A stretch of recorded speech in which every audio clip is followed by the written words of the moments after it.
And if you were going to talk to yourself 10 years ago, what advice, if you were going to give advice, would you give that person? If I was going to say anything to myself 10 years ago, it would just be keep your eyes open and you'll get where you need to go. You need to be really good at marketing to be able to have the opportunity and the permission to be able to sell, is my view, in a nutshell. I think when we look at marketing and sales and output of content, the more you do it, the easier it gets, my opinion. What role do you feel trust plays either in business or in marketing specifically? Hello, my friends. Welcome to a brand new episode in What's Missing in Marketing Today. Today, we're going to be talking to Tom all about his opinions on marketing. And before we get into it, Tom, could you give the audience a little bit of context on who you are? And of course, answer our opening question. What do you feel is missing in marketing today? Absolutely. Thank you very much for having me on, Carlton. I really appreciate it. No, you're welcome. Who am I? I am Tom Jepsen. I am a coach for self-employed people, mostly working parents, should I say. And I'm here to help them take some of the out of doing business for themselves, because it's really quite hard balancing doing a business that you want to do, parenting, caring, all the dynamics that come with it. I am a full-time parent. Also, I'm a full-time carer as well. So I am living and breathing all the stuff that I do with my clients. To answer your question, what is missing in marketing today? I think selling is missing in marketing today, is what I think is missing. Okay. And I'm sure we can dive down into that hot topic momentarily. I mean, just to build off that, I personally, my personal view, I personally think they're separate, right? I think they are mutually exclusive. You can't have one without the other, right? But you need to be really good at marketing to be able to have the opportunity and the permission to be able to sell, is my view, right? In a nutshell. Why do you think then, let me build off the question, why do you think specifically then it is missing in marketing then? Like, what do you, like when you say that, is it not sales driven in respect to like sometimes we don't do call to actions or we don't have that quote ask, or is it because I would argue you shouldn't be direct selling, or would you disagree? So this is a very big topic, and I know we could go for hours just on this one point. So to give some context, I have a daily newsletter. Daily. I send an email to a mailing list every damn day. And because I'm well versed at that, I am practiced in what I offer to people, there is a call to action which could be deemed as a sales pitch every day. Yeah. It's never like buy my stuff, because I'm not going to ram that down people's throat when they're actually, what I want to do is give them something of value. But I know that for some people, seeing a continual offer every day could be quite off-putting. I can tell you exactly why I do it, because if I get new subscribers and I hit them on a day without an offer, they're never going to see it. Yeah. So contextually, I know it doesn't work for some people. When we take it out of the sphere of direct communication and put it into something like LinkedIn, I'll say that LinkedIn is the only social media platform I use. I do not have energy or the want to use any others. Maybe I'm wrong, maybe I'm not. I don't know. But I don't have the energy for it. In the context of LinkedIn, my filter bubble tells me that there's a lot of chat around personal brand and personal marketing and relationship building. Yep. And I get it. I'm here for it. I just want to talk to people. But when I want to say, hey, folks, here is a thing that I have built. Here is a service which I offer, and I want you to buy it. In this moment, I'm not making it so difficult for you to receive this that you have to get to know me for weeks and weeks before, so then you can benefit it. I'm offering you something now, which you can buy with money so I can feed my children. When that sort of message comes out, it either disappears because the algorithm says, no, you mustn't sell to people, people just don't act on it because for whatever reason they don't find it engaging content. Or any other reason that you could possibly want for that thing disappearing. But I think there's just this almost acceptance that it's not, I'm going to use the word acceptable. I know it's a big word to use. I'm going to say that it's accepted that it's not acceptable to sell in that way. And honestly, when you mix that into the marketing that we do with our content posts and our emails and our podcasts and all of that jazz, if we don't feel that we are able to do that one thing and have it be effective, how are we ever going to be able to run a business? I think, there's a lot I could pull out of there, but I think the unique perspective for me is there's a lot of conversation, especially at the moment, around people are concerned about the up and coming budget at the time of streaming, etc. Right? Like, people are concerned about like what's going to happen at Christmas and like where things are and etc. And I'm in a very fortunate position where like this month is manic, this month is crazy, but I'm still building the time to have this live stream, have this broadcast, have this conversation with you, because I think it's important to obviously add value and continue that process of constant development, constant growth, but also I'm always aware that I need to bank content whenever I can. And the key, I guess, to build off your previous point about sales is, I guess, to most people who may be listening to this, you need to ask yourself, from my view at least, where you are in business. And if you are in a position where you need to make money and you need to generate cash flow, then absolutely you should be pushing more sales. And there's nothing, I don't believe, wrong with that, because that might be the reason why you're in business next year, right? Now, in a world where you don't need that and you could be perceived, or one could perceive you as quote unquote being greedy just to make revenue for the sake of revenue, not implying that's what you're doing, but some could imply that, right? I think then you can look at it and go, okay, well, when do you want this quote cash out from what you're doing now, right?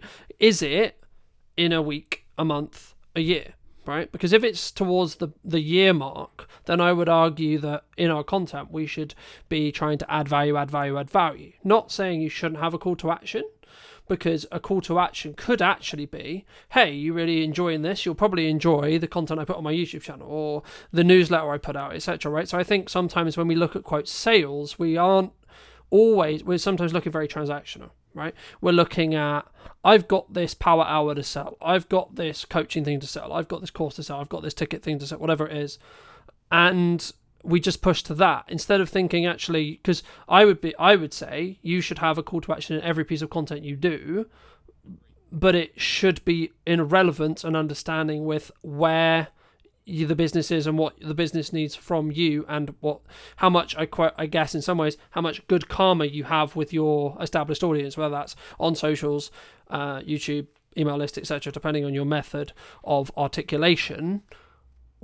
How do you mix that when you do call to actions, building off your previous point? Is it hey, come and buy my thing always, or is it actually, hey, I've done this other thing? Like, let's for example, you may say, hey, I just did this amazing conversation with Carlton, here's a link to it if you would find that interesting.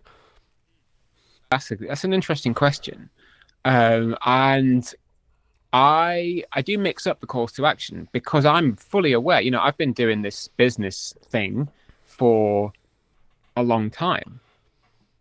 I've been a freelancer for twice as long.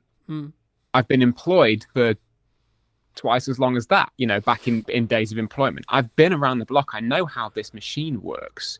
But to the same end, I don't have a damn clue how it works, because mixing up the calls to action, consistent blocks of, it's not like one day is, buy my coaching. The next day is, oh, look, there's a thing. It's going to be consistent blocks of action to take. So yeah, I do mix it up. But to the same degree, it always comes back to the same thing of, this is the core thing that I offer. This is how I want to engage with you and how I would like you to engage with me, regardless of whatever medium, method or action we get there. If I'm posting on LinkedIn, chances are the call to action will either be connect with me here or sign up to the newsletter. those two, because I know that if I get somebody into the newsletter ecosystem, they have actively opted in, and I can then actively let them know who I am, what I'm for, and what I can offer them, and how it will help. Yeah, and I think, I guess, go on. I was just going to say, I mean, I think for me, it's about understanding when you're serving and understanding how to serve. But the point is, I mean, not to cut you off, but I think there's a point at which we say, should we not always be serving? Like everything, every action, every piece of content. Again, my 2 cents, big chefy pinch of salt. Everything comes with value. Everything comes with a desire of, actually, if I was sat down with somebody in a coffee shop, what would I want to tell them, and how would I like them to benefit from this conversation? You know, it's not the generic, here's 10 lessons that I learned as an entrepreneur of 20 years old. You know, here's what I'm doing in Bali with my remote nomading, you know, and that's my high horse, which I'm sure we'll get onto later. But to like pull the thread of service, I believe that if you are in a business, if you are in business, there is always going to be an element of service to your customers, regardless of whether it's paid, whether it's free, whether it's interactional, whether it's transactional.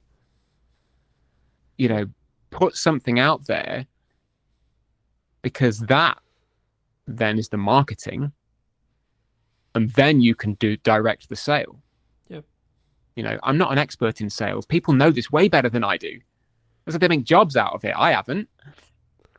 But I do believe that aspect is almost becoming culturally unacceptable, because people don't want to be sold to, and that's okay, but it doesn't mean we shouldn't do it. I think the reason why I paused was because I was just thinking, do people not want to get sold to, or do we need to position it in such a way where it doesn't feel like we're selling it to them, right? What I think you're referring to there is like, I don't want to be hard sold to, right? Yeah. Like, I don't know you, but you can buy my thing, thanks, right? For some, it works for some, and that's great. You know, I don't think it's ever going to work for me personally, so I probably would never do it. But in terms of, I don't want to feel like I'm selling to somebody. No, absolutely. I have to feel like I'm selling to somebody. Otherwise, what am I doing? I'm not. Otherwise, it's a hobby. Yeah. Like, at some point, I need to be in selling this thing mode. Yeah. You know, I'll offer somebody 45 minutes on the phone with me for free. I will pay attention to them. I will direct that conversation in a way which is pure coaching. I won't sell to them in the service element of that call. They're going to know at the end of it what I can do to help them if they want to take it further, but the service comes first. And then once that has been rounded out, I can then go, well, look, here's your call to action. This little piece is me saying, here's what you can buy if you want to. And I think it's that mindset of, okay, you're allowed to sell what you do because you're damn good at it, and people need to know that. Otherwise, how the hell are they going to buy it from you? When did you choose daily? Because I think so many people, they struggle with, I'm going to spam people, right? Like, I post when I'm not in like crazy work mode with lots going on, etc. Like, I would post like 4 or 5 times a day, etc. across socials. Like, I'll be very visible, but I'm aware of how interest graph works rather than social graph. So I'm interested to see how kind of like you thought about daily like email marketing.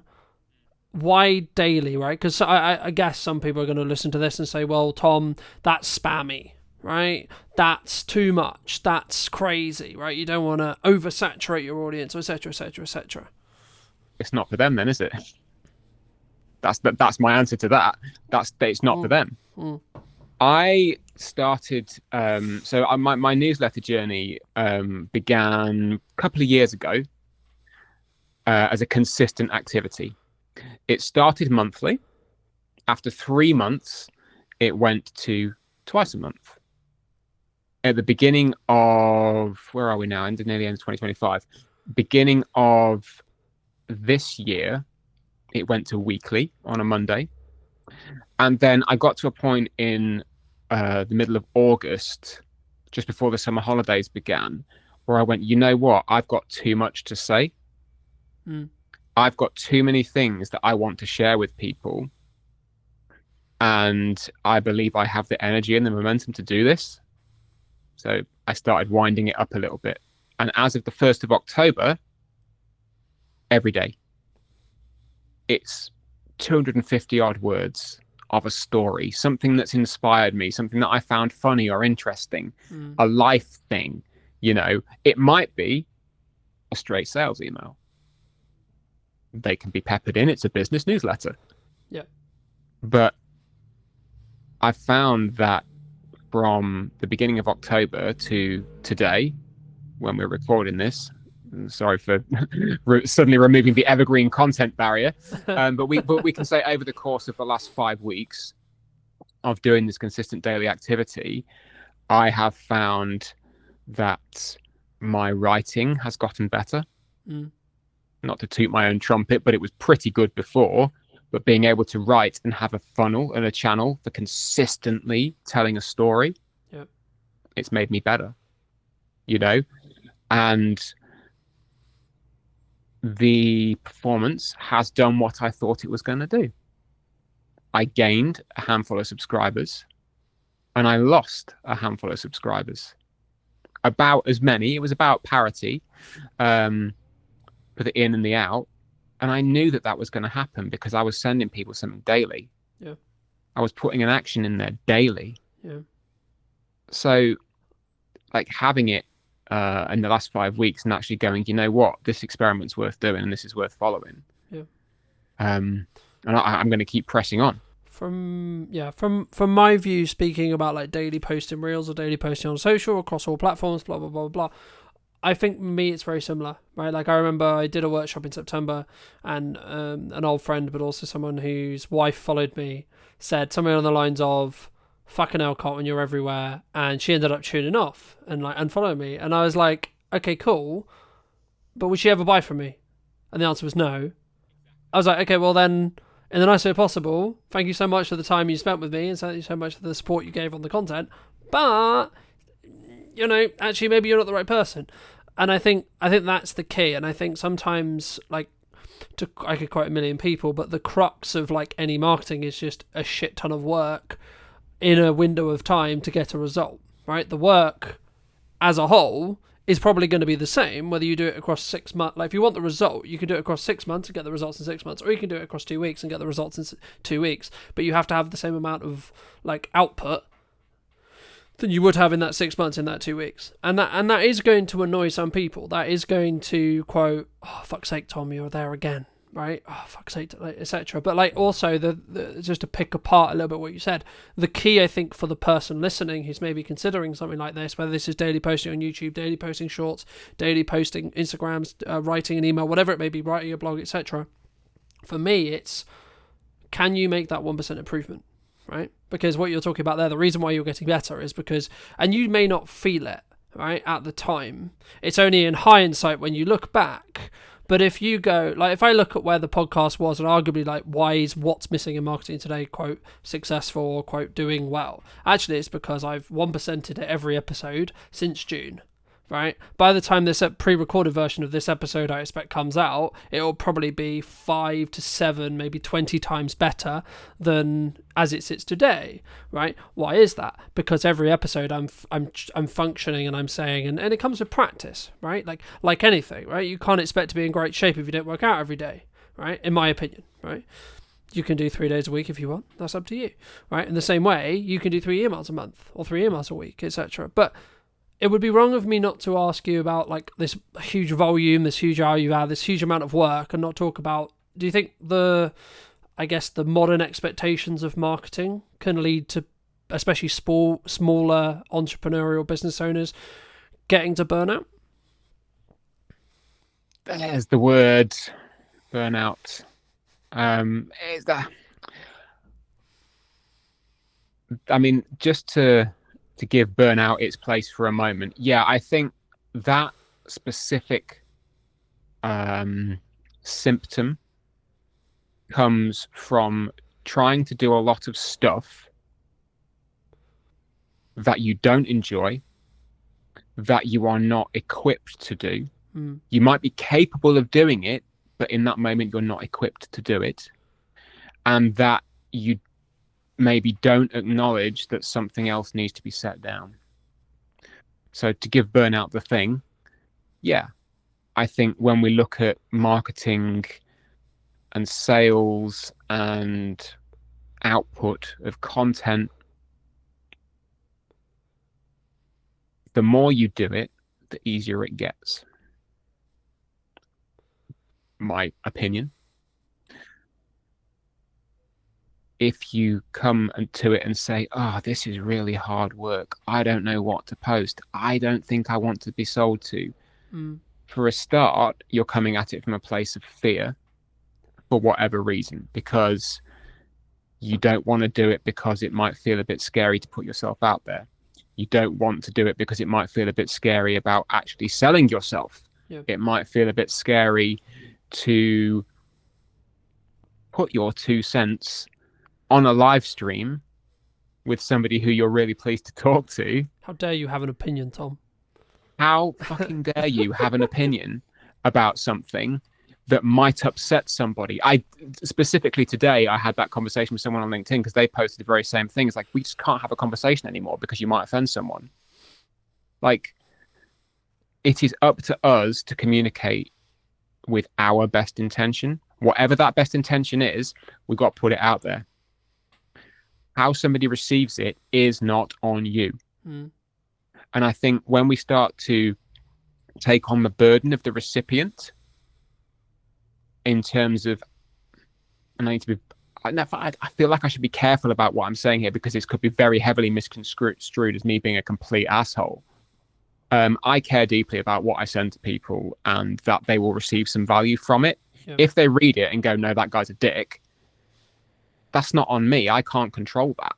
But surely it's the intention, though, right? The intention that I want someone to read it and go, that guy's a dick. No. So like when you create content in the same way I create content, I always go from a perspective of an intention of, I'm going to add as much value to whoever is. 100%. I'm grateful enough to have the time of the time, right? That's it. But I think the point is, when it comes to the kind of the small business owner, the working parent, the full-time carer trying to run something that they need to run or want to run to maintain their own sense of self, when things like taking on the burden of somebody else's receipt of your content and worrying too much about how are they going to receive this, regardless of intent, at that point, you start to run out of energy because you then don't have the energy to give to the content, to the message, to the service, because you're spending it worrying how someone is going to receive it,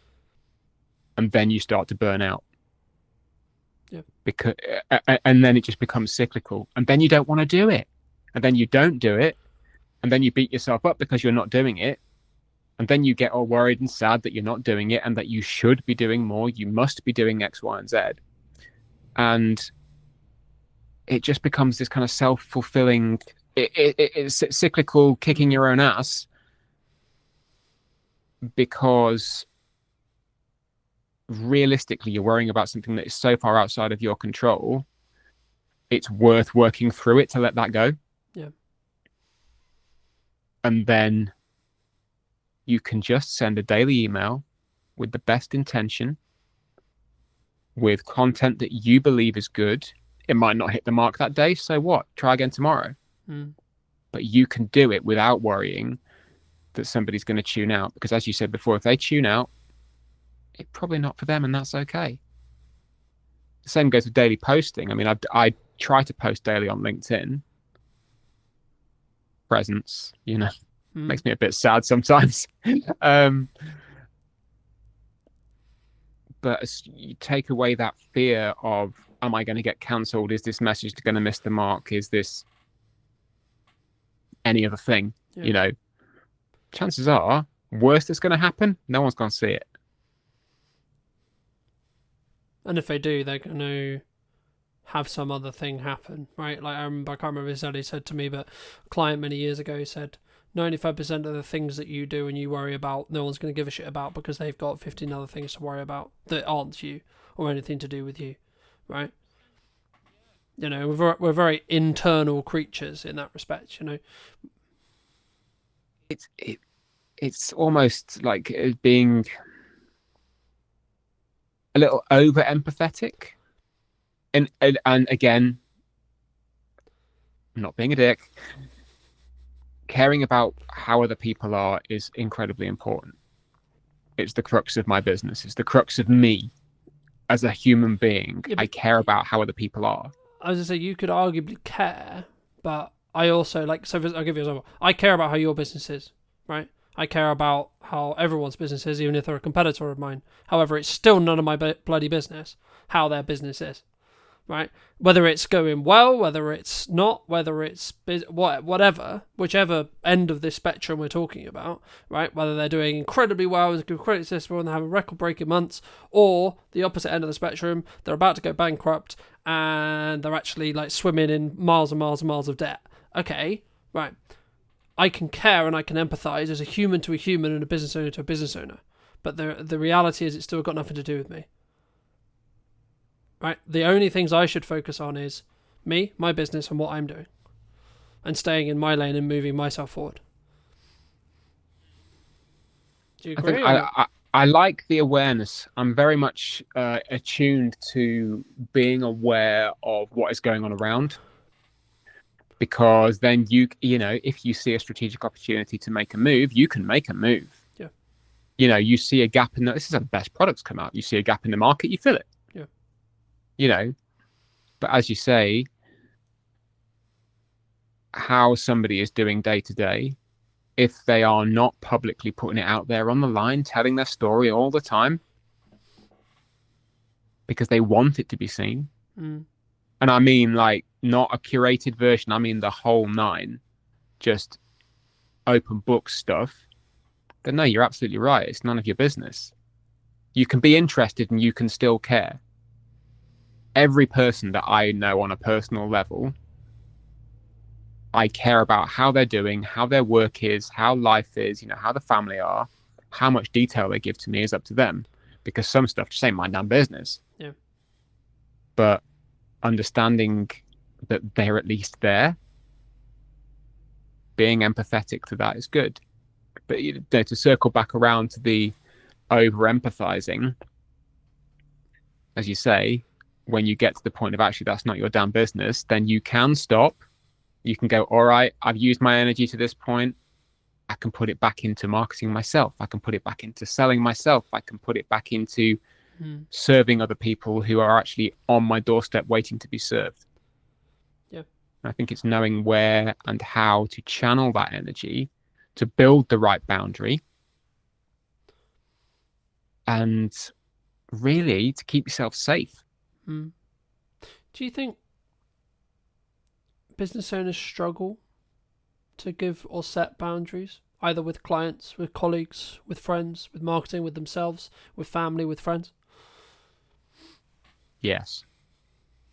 I'll elaborate on that. Well, there we go. No, there's the answer. And if so, why? No, that's a really good. Is it? Sorry, that was a veiled attempt at humor. Yes, absolutely, I do. I mean, everyone does, because they're creatures of service. You know. Does it come from that? If I don't say yes to this job, there's not going to be another one coming thing. Do you think, in some case, like in that specific nuance? As part of it, yeah. I mean, I've been reworking a workshop that I ran eons ago, all about saying no to things, which is, you know, coming down the pipe at some point. Hopefully, by the time the published version of this comes out, people will actually see it and it'll be live. But I think that because prioritization is hard. Separating yourself from your work is hard. Separating you from the public version of you can be kind of hard. Separating different facets of work and life is hard. Just establishing boundaries and maintaining them is hard. Like being able to go, you know what? I'm stopping work at 3 and I'm not going to answer my emails till tomorrow morning because it's family time now.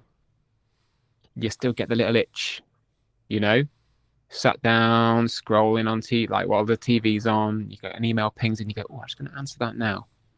You could just not because nothing's going to happen.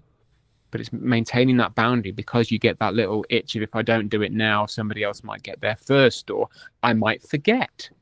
I might be busy. You know, it's difficult to maintain it. And again, a lot of the time, in my opinion, it comes back around to being afraid of something. Forgetfulness, busyness, and sometimes you just kind of need to go, okay, well, if something happens, it happens. That's kind of a future me problem. Right now, I've decided that this is my boundary, and that's more important. Yeah, and I think as long as you can reflect on every situation, every job, every etc., like whatever it is you're doing, whatever you're trying to achieve, whether you're trying to launch a podcast, newsletter, work with a new client, do marketing, whatever it is, or do sales or whatever it is, as long as you can actually hand on heart say you did your best and it was in line with what you were or wanted or needed at the time, and or like, I think it's interesting, right? Because I think sometimes we act as if we're busy, or we imply that we're busy, or we are busy, or etc. But actually, in reality, what we're actually saying is, at the moment, the thing you're asking me to do cannot be a priority. In crux, if someone ever asked you, in my opinion at least, oh, I'm too busy for that, what they're actually saying is, no, right now that's not a priority. So personally, something I've done the last couple of years is whenever I have a situation which is like, hey, I know I said, or I know we said, or I know you're expecting me to do X or Y, I will give you a realistic timeline regardless of how that makes you feel in the short term. And that might be, oh, you know, etc. But it's actually, I'm not doing you a good service if I don't give you clear, concise, and transactional or transparency within my communication style. Because the reason why someone would get upset or pissed off is because you said, Tom, you would get me that thing a week ago, 2 weeks pass, 3 weeks pass, and then it slipped through the gap, right? That, look, I'm not saying mistakes don't happen, but what, you know, if you said to me, let's say we were working together and you said, hey, it's going to be like 3 weeks, I'm like, okay, cool. But then I'm not expecting it next week. I'm expecting it in 3 weeks, you know? I mean, that's almost kind of a side point, isn't it, really? That's just being good at what you do and doing what you say you were going to do. Yeah. But do you think we struggle sometimes? Because, like, especially when we win, like, the client, right? The client of my dreams, or the project of my dreams, or the money of my dreams, or the project is amazing because it pays me X, or it's actually a great opportunity, etc. We have this, like, want to, I'll do it tomorrow. Oh, it's done tomorrow. I'm going to go out on a limb here, and I'm going to say that if a client, for example, would expect you to bend over backwards and not maintain your boundaries and your working practices as a self-employed business owner, they are not the client of your dreams. End of. Do you think that can change over time? I was just going to ask you. So, like, where we were, say, like, for example, for me personally, like, my target client, my target expectations, etc., 3 years ago were completely different to now. Yeah, for real, man. I mean, the dial shifts, and it shifts because you learn, not maybe because your clients learn. It could be because the clients learn, but it's more about what you, best in the world, it's about what you want. I would argue, though, that you get a reflection of what you, like, enforce in respect to boundary setting, right? Like, so, like, like, for me, like, you can set a boundary you like. The question is what happens when it gets tested. Well, that's exactly it. If you let's say use the example of it's 4 o'clock, you know, you sat down with the kids, you're getting them in from school, getting snack time and everything, and a client's decided, for whatever reason, that that's the time they want to have a meeting. you can handle that in any number of ways. And again, we can tie this straight back to marketing. This whole point, we can tie this straight back, because it is, you could just say no. You could go, no, I don't do that. That's crossing my line. You could say, okay, I might flex this once, but I'm going to reinforce it in a way which says it's not happening again. Or you could set it up from the outset by positioning yourself with your marketable material, with your boundaries, with the expectation setting from the off that says, actually, this is never going to happen because my priorities are this, this, and this. Serving you is within those priorities. But this is the line. And as I said before, if their client decides that that's not good enough, they're not your client. Well, yeah, in the nicest way possible, they can go somewhere else, you know. They can go, somebody else will flex for them. Somebody else will flex. And I know that context is everything. Yes, there have been times when I have had to completely smash down my boundaries because the project scope of something has changed. Like, it's happened recently. It was very painful for me. Like, it wrote off days of time, weeks of time that I thought I was going to be able to spend with the family, but I had to do it. I had to, because money would have been lost. And in today's economy, at some point, yes, you do need to go. I was going to say, does that come back to kind of what I opened with, which is like, you need to understand what the business is required for you? Like sometimes you need to eat the shit, so to speak. Sometimes, but at best will in the world, I'm 42 years old. I've been doing this for eons. I ain't eating shit for anybody. I'm not doing it. Yeah. But in this occasion, I went, you know what? The scope of this has changed. You've acknowledged that it's changed and that the work you're asking me to do is borderline unreasonable. But I'm going to do it because A, I'm not a diva. I'm not going to throw my toys out the pram and say, oh, screw you guys. That's bad business. But the acknowledgement from everyone is that actually this is crossing a line.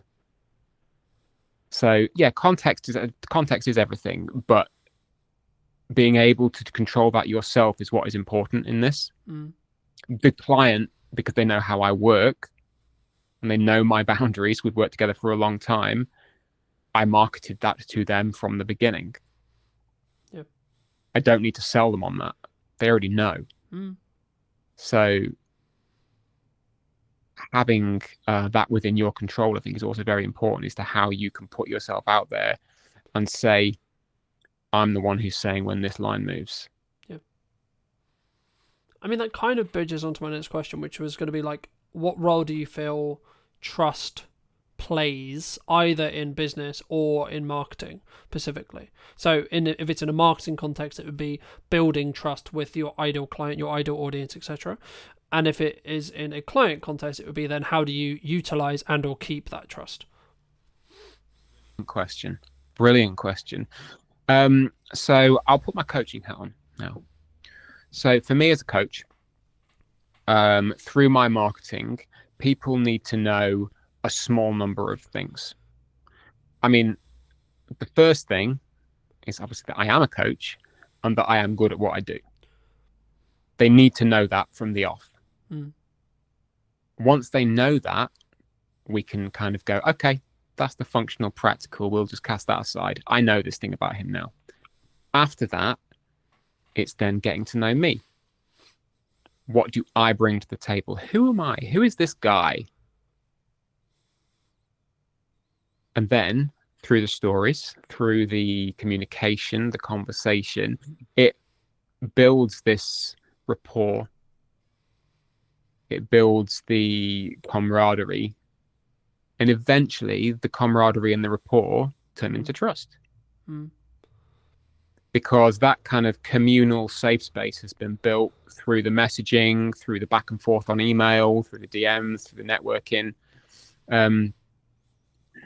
and somebody knows they could rock up in a one-to-one with you and you'd have a great chat, because at least the space you hold there together for that 30 minutes or whatever, you've established that and it's good.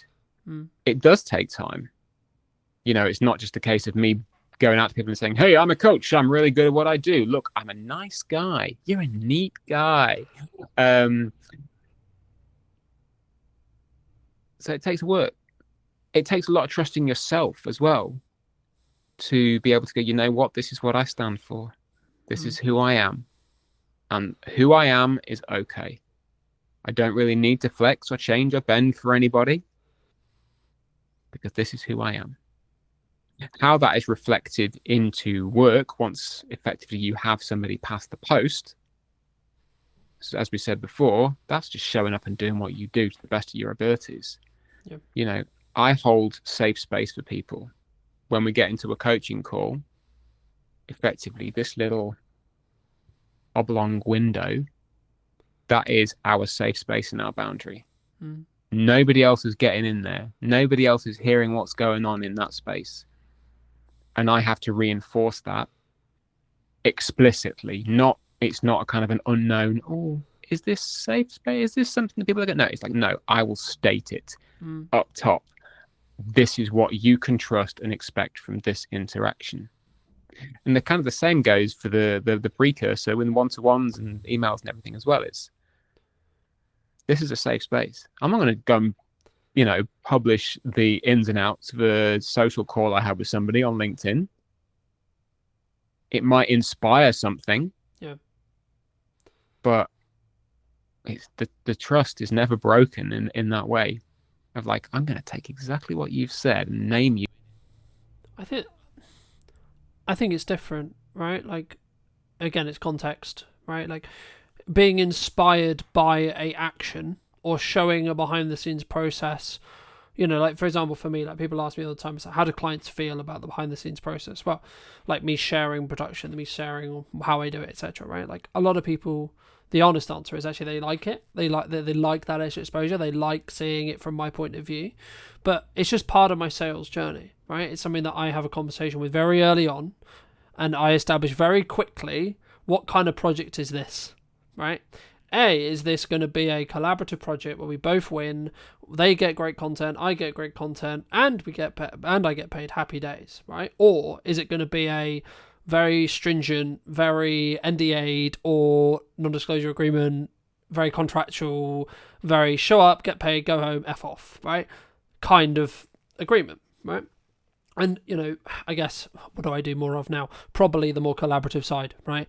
Just the nature of the business, etc. Cool. But that's also, and again, I had a reality this morning, which was the same, which was like, actually the old of me would have been like, this annoys them, but the person I am now is like, no, that's just not me anymore.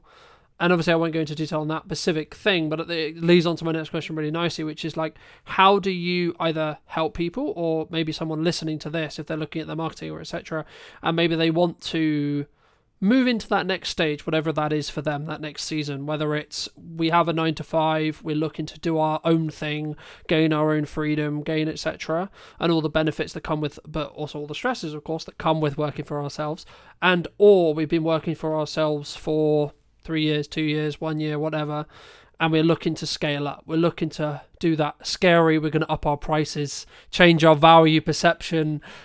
What would you say to those people who are, as I say, kind of, I think there's two camps potentially who are listening. A, in a 9 to 5 who are looking to make the jump, or B, maybe they've been doing it, they built good momentum, but they're kind of like, if I up my prices, I'm going to lose on my clients. I mean, that's a very specific scenario, the whole upping the prices, losing the clients thing. And it comes up more often than you'd think. Broad strokes, I would always ask the question, who are you now? And then, who would you like to be? And then, who now can help you become who you'd like to be? And it always comes back to the self, the understanding that the person in the middle of this storm in a teacup, in fact, the teacup in a storm, is you. You're the one who is steering it. You're the one who makes the decision at the end of the day. You know, you have, I have, pretty much everyone we know collectively who is self-employed has had to have that pull yourself up by the bootstraps conversation and go, you know what? I'm leaving my job. I'm going to go and do it for me. And at that moment, you say to yourself, well, okay, this is who I am today, leaving my job. But tomorrow, who do I want to be?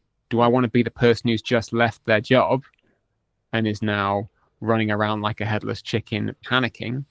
Or do I want to be the person who has gone, I've started something new? Yeah. Still scary.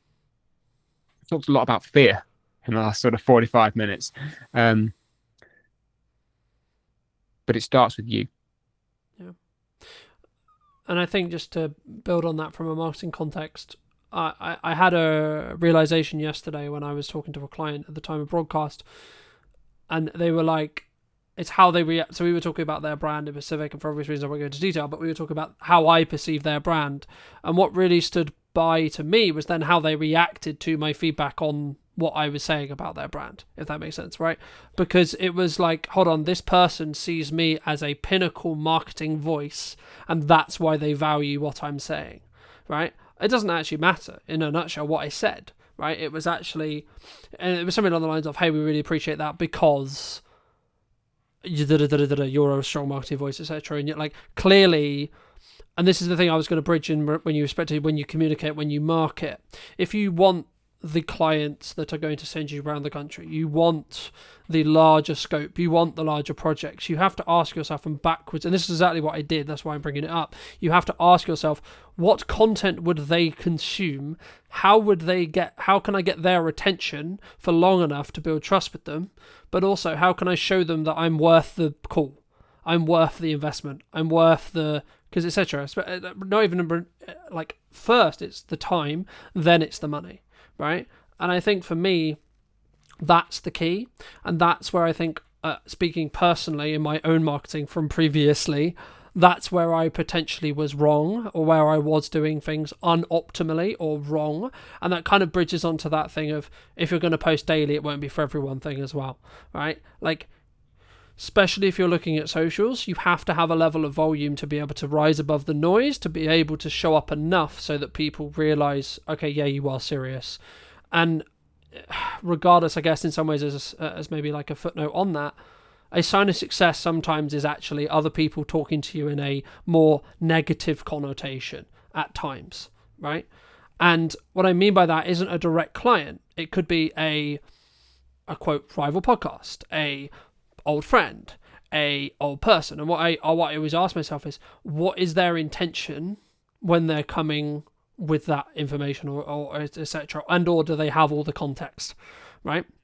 But I guess the question that comes from that is, kind of, we've answered it in regard to hate comments, but I guess it's, I've had it personally in my own personal network at times where people have said, like, especially when I'm trying to build like a side plan marketing wise, or a side like revenue stream potentially that hasn't started making money yet, it's like, yeah, but you should be doing your client work. Yeah, but you should be doing the thing that previously worked. Especially if that comes from your mother, your sister, your brother, your friends, your close people, the people who are close to you. I mean, how do you, or would you say to somebody, if you're going to, talk to them about that, how would you recommend they, I guess, challenge that, deal with that, articulate that, reflect on that, etc.? Good question. When people come to you with commentary, we all get it. As I said before, I've had emails from people saying, love your content, stop selling every day. Which my answer is, thank you for your feedback. But no. but no. Not in so many words, although some days you would just like to go, well, fuck you, buddy. we don't do that. It's not particularly. Yeah, but also just to quickly interject, you have every right to say, well, look, if you don't enjoy what I'm doing here, you can watch something else, right? And or read something else, or consume something, etc. Again, context is everything. Thankfully, a lot of the time I can look at. I don't know. I never like to defer to data, but I can look at the numbers and go, well, has that person been subscribed to me for a long time? And if they have and they don't like the selling, and they still hang around, I know they can kind of ignore it and it's fine. But to come back to the question of commentary from outsiders, first, I would always, I caveat this with, you're a human being. Okay, you're a human. Humans react to things in very, very funny ways, whether or not you are a trained coach who knows how to be impartial, or you are a rocket scientist or an astronaut who is actually trained to be out in space when things are on fire. People react to things in very, very funny ways. So if somebody comes to you and says, "Oh, are you really enjoying what you do? Surely you'd just like to get a regular job." There might be no intention behind that whatsoever. It might be an innocent question. Or it could be them going, actually, I see that you've not made any money for 3 months and it looks like you're struggling a bit. Is there another option for you out there? Or, just to quickly interject, or it might be, shit, you're doing better than I thought you were going to do. Please go and get a job because it makes me feel better about not pursuing something. I mean, personally, I've never experienced that. If it was ever to happen, brill, because obviously somebody is seeing a margin of success and they're then envious, what have you. But again, as we said before, how you receive what you're putting out into the world kind of ain't on you. Yeah. Or how someone else receives it, should I say. But being able to open the conversation is important. Yeah. If the conversation is worth having. Sometimes it's just not worth having. Someone coming to you and saying, looks like it's a bit of a difficult one, should you not have just stuck with X, Y, and Z? Or, depending on who they are, what they know of you, what they've learned through your conversations, communication, family member, client, ex-client, audience member, whatever. Yeah. Sometimes the conversation is not worth having because it just opens you up to expending your energy in a place where you're going to get no return. Sometimes it is worth having in that it's a learning opportunity for you, and that you can then potentially bring someone on side, or have them as a contrarian. Everyone loves a contrarian. But again, because they can teach you things. Yeah. And that then immediately weighs into, well, if somebody is being a contrarian and at some point they could potentially become a client, now I can learn something and I can then talk to them better. Yeah. And well, that's what I was going to add. I think it's really contextual, but like for me, if it was maybe someone you connected to personally, like family or someone really close to you, in the nicest way possible, you need to, like, I always strip that line personally where I want to make sure they're heard, but also in the nicest way possible. Again, it goes back to that, it's not really your concern, right? Like, what I do with the business in the nicest way possible, unless they're like directly involved in it. But like, if it's just like my mother, or like, and this is not aiming at any of these people, like, but just examples, right? If it's my sister, or if it's my brother, or it's my mother, or girlfriend, etc., boyfriend, so on. Normally it comes from a place of care. Normally it comes from a place of, hey, shouldn't you be doing something that pays money, right? Or shouldn't it be like, in some ways they're saying, actually, hey, that thing you're currently doing, I don't personally believe it's going to do what you think, right? Because they look at the evidence, and it's ironic because at the start of a business, when I remember when I was having the idea of Brand Media in my head, I was like, everyone was saying to me, "Oh no, go get a job. Oh, it's not going to work." because you don't have the track record. But now I have the track record of making it work across the period of time I've made it work. I'm like, I just personally ask myself, is this going to move what I'm trying to do faster, forward, or is there a level of learning that can happen, or both, right? And when I ask myself, I mean, I'll give you an example. At the time of broadcast, it's incredibly busy with client work. There's lots going on, blah, blah, blah, blah. And I'm like, okay, nearly every single day is uncomfortable. This morning it would be like, actually, me doing this conversation with Tom, however valuable it may be, it's uncomfortable because I should be doing other things related to client work right now. However, in December, in January, when I'm going to look back and go, in November when you could have done that, when you could have weaved it in, and yes, it would have been uncomfortable, but you didn't. I can then not complain that things weren't busy if I don't keep things moving forward whilst simultaneously working everything else out. And I need to be okay with the fact that for me personally, I'm like, okay, cool, this is uncomfortable, but it's temporary, right? Me being uncomfortable right now is what is required of me from November. Okay, cool. So when we get to December, it will naturally become, because Christmas coming up, people spending time with, so on, right? I'll naturally have that release. So actually, me leaning into this comfortability is a learning opportunity. Yes, it's uncomfortable, but it will be a learning opportunity to go, okay, well, what is too much for me? Do you think people sometimes, I guess, stop before they hit that glass ceiling? Because I've always been of the view of you're maybe one email away when things are harder, especially looking at the current quote climate, right? Where people are like, oh, you're one email away, you're one post away from the opportunity that completely changes your business.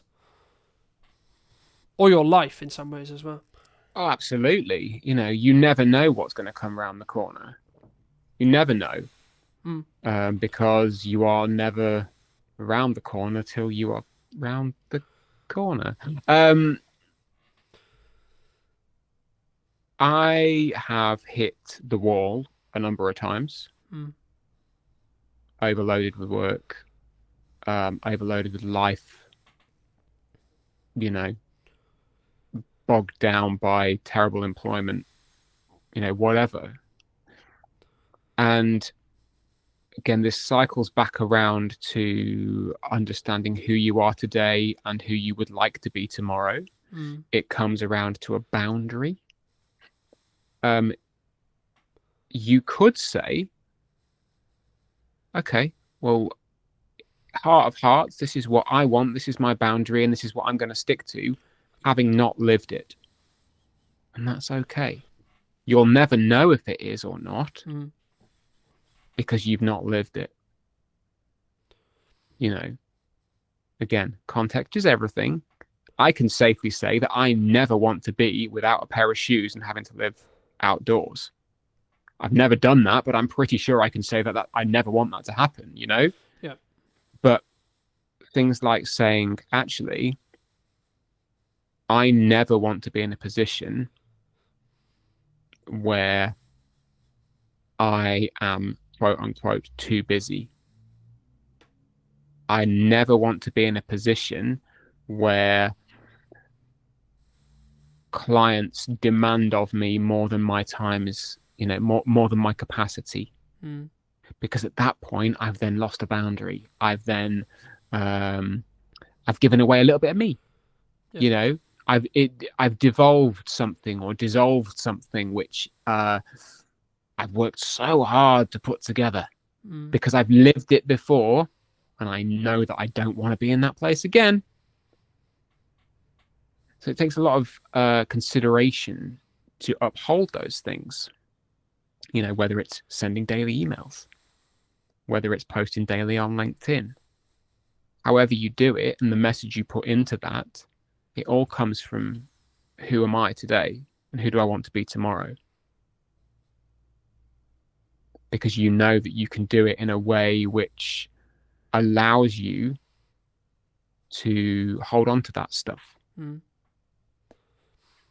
I think maybe if we start to take our eye off that a little bit, it happens with humans. I do it, now and again. I'm not perfect. Yeah. Far from it,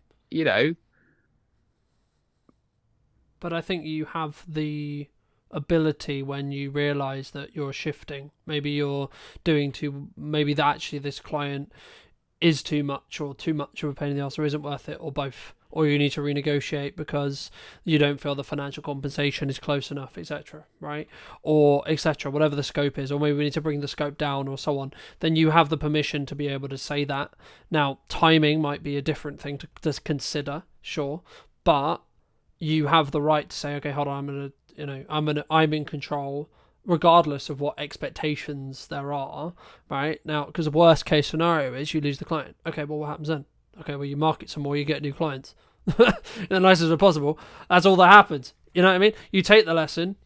Hopefully you shake the person's hand. You say, well, sorry, this didn't work out. It is what it is. That's part of business sometimes, right? Hopefully, actually in reality, if you're growing, you probably shouldn't have the same clients after 4 years, right?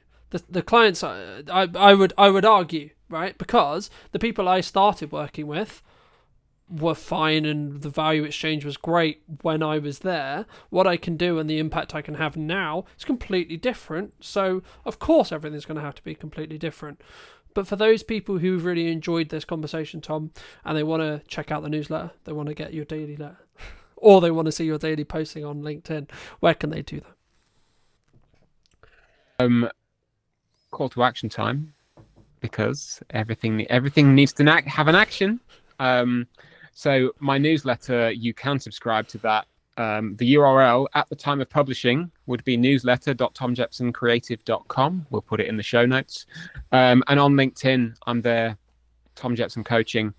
I post about a whole bunch of different stuff. It's not all businessy stuff. It's not all coachy stuff. Through October, I posted a daily horror movie recommendation because I'm a big horror boy.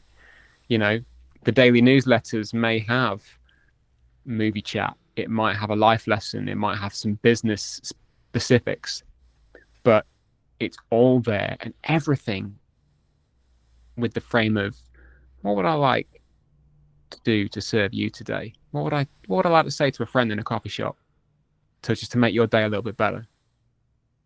And it stems from that, and then we can talk. Magic. Thank you so much, Tom. And if you were going to talk to yourself 10 years ago, what advice, if you were going to give advice, would you give that person? That's a really difficult question, because the me of 10 years ago now doesn't exist. They don't exist anymore. Mm-hmm. And I'm really pleased about that. The path had to happen. The path had to happen because it got me here today. But I think if I was going to say anything to myself 10 years ago, it would just be keep your eyes open. Don't worry about the dust. Just keep your eyes open and you'll get where you need to go. Fabulous. And if you did enjoy this episode and would like to see more like it, make sure to be subscribed. I'll see you very, very soon for another What's Missing in Marketing Today.